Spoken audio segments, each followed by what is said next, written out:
My loyal warriors and nobles, the destiny of our kingdom rests on our courage and unity. पृथ्वीराजा Chauhan.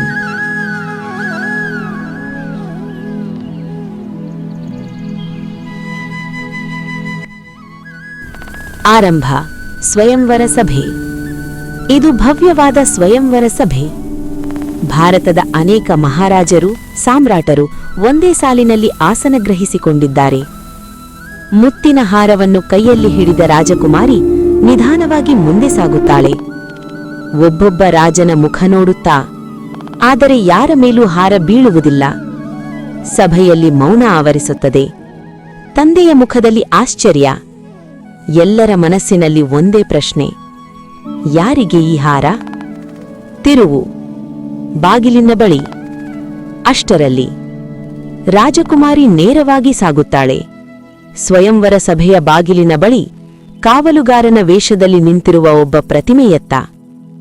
ಅವನು ಕಲ್ಲಿನಂತೆ ನಿಂತಿದ್ದಾನೆ। ಯಾರೂ ನಿರೀಕ್ಷಿಸದ ಕ್ಷಣದಲ್ಲಿ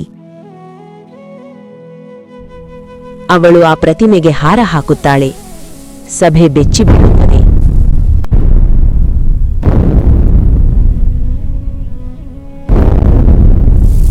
ಆ ಕ್ಷಣದಲ್ಲಿ ಆ ಪ್ರತಿಮೆ ಜೀವಂತವಾಗುತ್ತದೆ।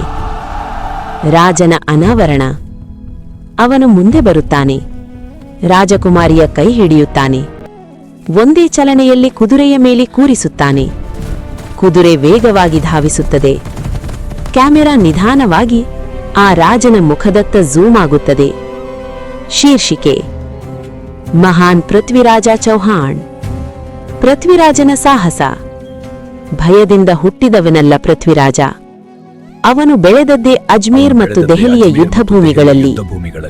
ಕ್ರಿಸ್ತಶಕ 1178ರಲ್ಲಿ ಗುಜರಾತಿನ ಅನ್ಹೇಲ್ವಾಡ್ ಪಾಟಣ್ ಸಮೀಪ ಮಹಮ್ಮದ್ ಘೋರಿ ದಾಳಿ ಮಾಡಿದಾಗ ಅವನ ಸೇನೆಯನ್ನು ತಡೆದು ನಿಲ್ಲಿಸಿದ ವೀರ ಈ ಪೃಥ್ವಿರಾಜನೇ।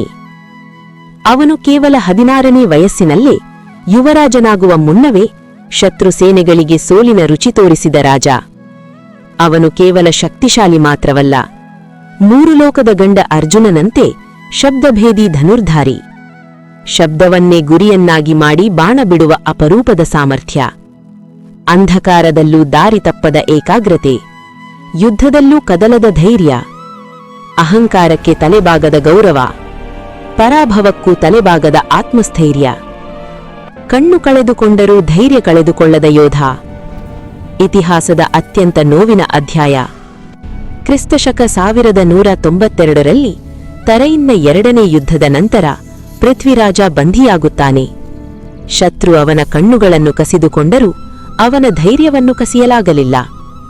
ಕಣ್ಣು ಇಲ್ಲದಿದ್ದರೂ ಶಬ್ದವನ್ನು ಕೇಳಿ ಗುರಿ ಹೊಡೆಯುವ ಅದೇ ಧನುರ್ಧಾರಿತನ ಜೀವಂತವಾಗಿತ್ತು। ದೇಹ ಬಂಧಿಯಾಗಿತ್ತು, ಆದರೆ ಆತ್ಮಸ್ಥೈರ್ಯ ಸ್ವತಂತ್ರವಾಗಿತ್ತು।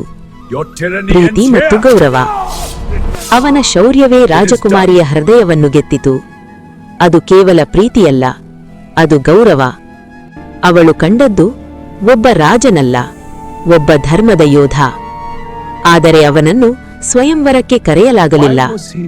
ಕಾರಣ ಭಯ, ಕಾರಣ ಅಹಂಕಾರ, ಕಾರಣ ರಾಜಕೀಯ ಈರ್ಷ್ಯ। ಅವನನ್ನು ಅವಮಾನಿಸಲು ಸ್ವಯಂವರದ ಬಾಗಿಲಿನ ಬಳಿ ಪ್ರತಿಮೆಯಂತೆ ನಿಲ್ಲಿಸಲಾಯಿತು। ಅದು ಅವಮಾನವಾಗಿತ್ತು, ಆದರೆ ಇತಿಹಾಸಕ್ಕೆ ಅದು ಒಂದು ತಿರುವಾಯಿತು। ಮೌನದ ಉತ್ತರ। ರಾಜಕುಮಾರಿ ಮಾತನಾಡಿಲ್ಲ, ಆದರೆ ಅವಳ ಆಯ್ಕೆ ಸ್ಪಷ್ಟವಾಗಿತ್ತು। ಪ್ರತಿಮೆಗೆ ಹಾಕಿದ ಹಾರ ಅಹಂಕಾರಕ್ಕೆ ಕೊಟ್ಟ ಉತ್ತರ। ಅಂತಿಮ ದೃಶ್ಯ ಇಗೋ, ಅದೇ ಕುದುರೆಯ ಮೇಲೆ ಇಬ್ಬರು ದೂರ ದೂರಕ್ಕೆ ಸಾಗುತ್ತಿದ್ದಾರೆ। ಕ್ಯಾಮೆರಾ ನಿಧಾನವಾಗಿ ಹಿಂದೆ ಸರಿಯುತ್ತದೆ। ಅಂತಿಮ ನೀತಿ: ಅಹಂಕಾರ ಅವಮಾನ ನಿರ್ಮಿಸುತ್ತದೆ, ಧೈರ್ಯ ಇತಿಹಾಸ ನಿರ್ಮಿಸುತ್ತದೆ।